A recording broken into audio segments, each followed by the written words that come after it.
Assalamualaikum warahmatullahi wabarakatuh. Selamat pagi semuanya. Kaifa haluk? Kalau Bu Wahda bilang kaifa haluk, jawabannya anna bi khair ya. Kaifa haluk semuanya? Alhamdulillah. Kalian dalam keadaan khair atau dalam keadaan baik-baik saja. Baik anak-anak, jangan lupa untuk mengisi absensi pada link yang sudah Bu Wahda share di grup ya. Dan untuk materi kita pagi hari ini, yaitu kita akan belajar tema 4, berbagai pekerjaan. Subtema 3, pekerjaan orang tuaku, pada pembelajaran ketiga dan keempat. Duduk yang manis dan persiapkan alat dan buku paket kalian. Simak video pembelajaran ini sampai selesai, karena akan ada tugas buat kalian di akhir video atau di akhir pembelajaran. Nah, sebelum kita masuk ke materi, kita berdoa terlebih dahulu ya. Berdoa dimulai. Bismillahirrahmanirrahim. Rabbi zidni ilman warzuqni fahman. Berdoa selesai. Baik anak-anak, kita langsung saja masuk ke dalam pembelajaran ketiga. Kalian bisa lihat di slide berikutnya ada seorang pengrajin cenderamata yang sedang melakukan keterampilannya. Nah, barang tersebut itu berasal dari barang bekas atau barang yang sudah tidak digunakan kembali, kemudian kita olah menjadi barang yang mempunyai atau memiliki nilai ekonomi yang tinggi. Nah, barang tersebut itu berasal dari bungkus kopi, anak-anak. Berasal dari bungkus kopi, berasal dari bungkus susu, berasal dari sedotan, dan masih banyak lainnya barang bekas yang dapat kita gunakan ya, atau yang dapat kita olah menjadi barang jadi. Anak-anak, barang yang dihasilkan dari sampah tersebut atau dari barang bekas itu sangat unik, seperti gambar berikut ini. Nah, ada gantungan kunci. Gantungan kunci ini jangan salah kira ya. Gantungan kunci ini dibuat rapih hanya dengan barang bekas, yaitu tutup botol loh. Kalian bisa menirunya seperti ini ya. Selain dari tutup botol, juga kalian bisa mengolah sedotan menjadi tempat tisu. Nah, lihat ini, cantik kan tempat tisu yang dibuat dari sedotan. Kalau kalian mempunyai keterampilan, silahkan diasah keterampilan kalian agar dapat menghasilkan sesuatu yang bernilai tinggi. Selanjutnya yaitu ada tas. Tas ini juga berasal dari sampah plastik, yaitu berasal dari bungkusan pencuci piring, ada yang berasal dari bungkusan pencuci pakaian, ada yang berasal dari bungkusan pengharum pakaian atau pelicin pakaian. Nah, inilah dari materi barang bekas. Nah, dalam memanfaatkan barang bekas, kemudian kita olah menjadi barang jadi, dan barang jadi tersebut pun dapat kita jual kembali. Nah, itu menjadi sesuatu yang bernilai sangat mulia. Selain mengasah keterampilan kalian, kalian juga dapat mendatangkan uang dari barang bekas yang dapat kalian hasilkan. Nah, tidak hanya itu saja ya anak-anak, kalian juga dapat menjaga lingkungan dari pencemaran yang berdampak buruk bagi kehidupan kita semua. Itulah penjelasan dari barang bekas yang ada di buku paket kalian pada pembelajaran ketiga. Nah, anak-anak, dari penjelasan barang bekas tersebut, kalian harus mengenal yang namanya pengolahan sampah, yaitu yang terdiri dari 4R. Yang pertama ada reduce atau mengurangi. Jadi sebisa mungkin kita harus mengurangi kemasan barang. Semakin banyak kita menggunakan kemasan barang, maka semakin banyak pula sampah yang dihasilkan. Salah satu contohnya yaitu kalian dapat mengurangi pemakaian tas kresek atau yang dinamakan dengan plastik dalam membeli barang. Jadi ketika kalian berpergian ke salah satu toko atau kalian ingin membeli sesuatu hal, sebaiknya kalian membawa keranjang belanja dari rumah, tidak menggunakan plastik. Ingat ya, karena semakin banyak kalian menggunakan plastik tersebut, maka akan semakin banyak pula sampah yang dihasilkan. Kalian tidak inginkan negara kita ini penuh dengan sampah yang berserakan, seperti halnya di Bantar Gerbang. Ya, jangan ya anak-anak ya, kalau bisa kalian gunakan tas yang tahan lama, yang awet, yang dapat kalian bawa kemana saja. Itu yang namakan reduce. Berikutnya yaitu kemudian ada reuse atau memakai kembali, penggunaan kembali barang yang sudah tidak terpakai secara langsung. Seperti halnya kaleng tersebut ya, kaleng bekas yang berasal dari kaleng biskuit, kaleng wafer atau kaleng susu bekas kalian di rumah atau bekas adik kalian, bisa kalian gunakan ya, atau kalian jadikan keterampilan seperti ini. Bisa kalian gunakan kaleng bekas tersebut untuk pot bunga, bisa kalian gunakan kaleng tersebut untuk menyimpan alat tulis kalian, bisa kalian gunakan untuk menyimpan alat-alat yang ada di rumah, baik itu remote TV, remote AC, dan lain sebagainya. Bisa kalian gunakan ya. Yang penting kalian mempunyai keterampilan, atau istilah lainnya adalah skill, karena orang yang memiliki keterampilan itu sangatlah mahal.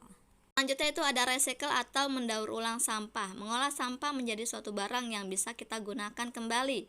Contoh halnya kalian bisa lihat di gambar ini, ada gambar pertama itu ada gantungan kunci yang berasal dari tutup botol yang sudah tidak terpakai kembali.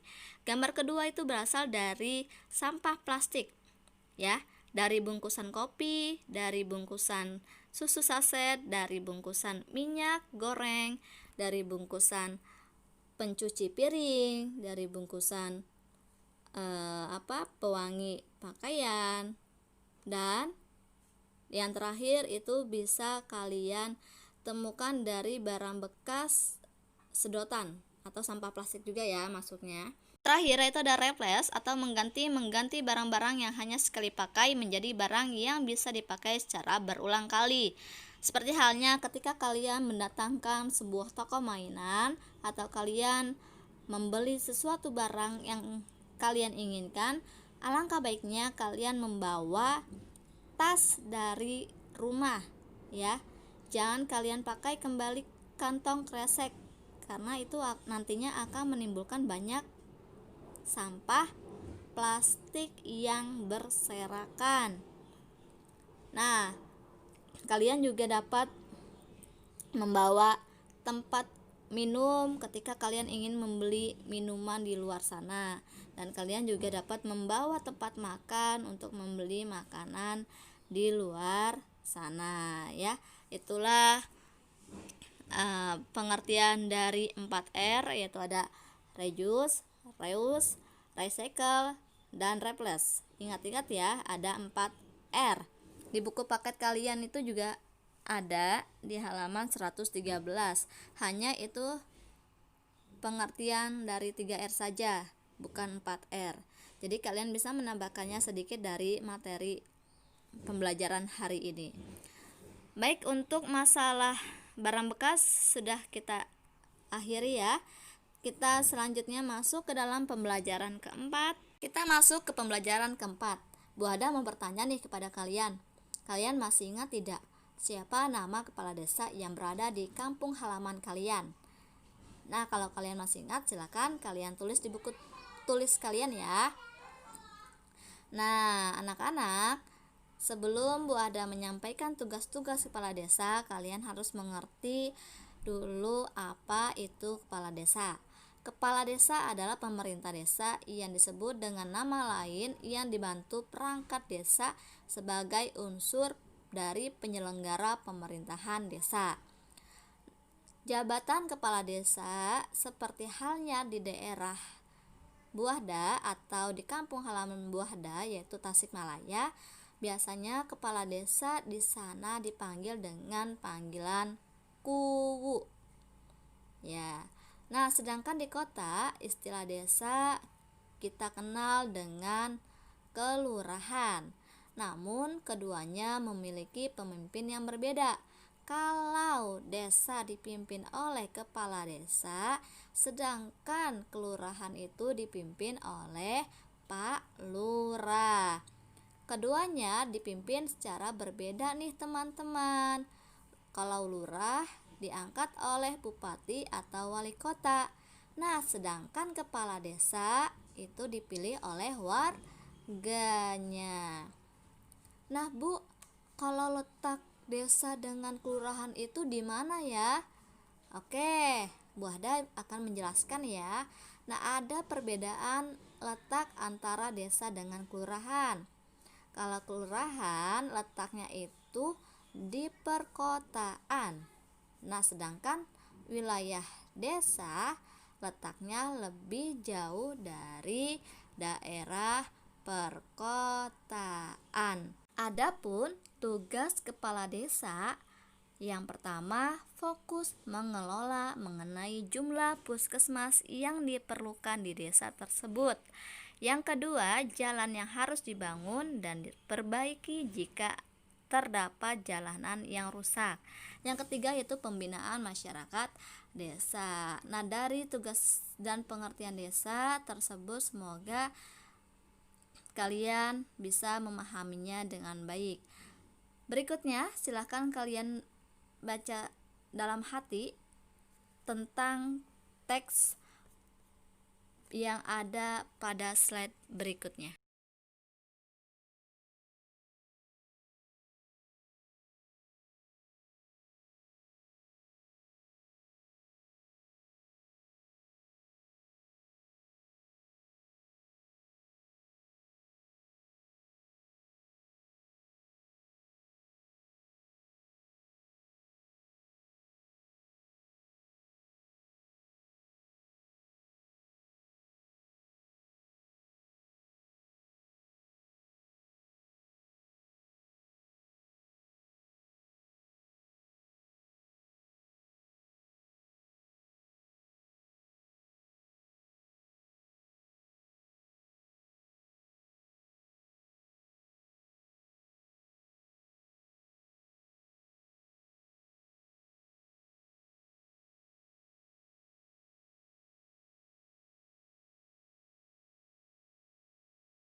Oke anak-anak, setelah kalian membaca cerita tersebut, kalian tentukan judul tokoh, sifat tokoh, tempat, sampai pesan moralnya ya. Yuk kita tentukan secara bersama-sama. Nah, di sini judul dari cerita tersebut adalah pentingnya tegur sapa. Nah, tokoh yang berada di dalam cerita tersebut ada Nenek Ija dan Pak Tulus. Sifat tokoh dari keduanya, kalau Nenek Ija memiliki sifat yang mandiri, nah sedangkan Pak Tulus memiliki sifat suka menolong antar sesama. Di mana tempat terjadinya cerita tersebut? Cerita tersebut bertempat di kampung Serehwangi. Ya, awal ceritanya bagaimana? Awal ceritanya yaitu kedekatan warga Serehwangi. Nah, akhir ceritanya tegur sapa dapat membangun kepedulian. Nah, selanjutnya pesan moral yang dapat kita ambil dari sebuah cerita tersebut adalah kita harus saling membantu dalam kesulitan. Berikutnya adalah tugas yang harus kalian kerjakan. Tugas yang pertama, pengambilan KI 4, yaitu kalian membuat daur ulang sampah yang berasal dari barang bekas yang berada di sekitar rumah kalian, ya, atau berada di dalam rumah kalian. Kedua, kalian mengerjakan buku paket tema 4D pada halaman 119. Nah, kalian membuat peta pikiran, ya, kemudian kalian tentukan tuh judul tokoh, sifat tokoh, awal cerita, akhir cerita, dan pesan moral yang terdapat pada cerita di halaman 117 sampai 119. Kalian baca terlebih dahulu ceritanya ya. Nah, untuk pengumpulan tugas daur ulang Buahda tunggu sampai tanggal 5. Terima kasih atas perhatiannya. Wassalamualaikum warahmatullahi wabarakatuh.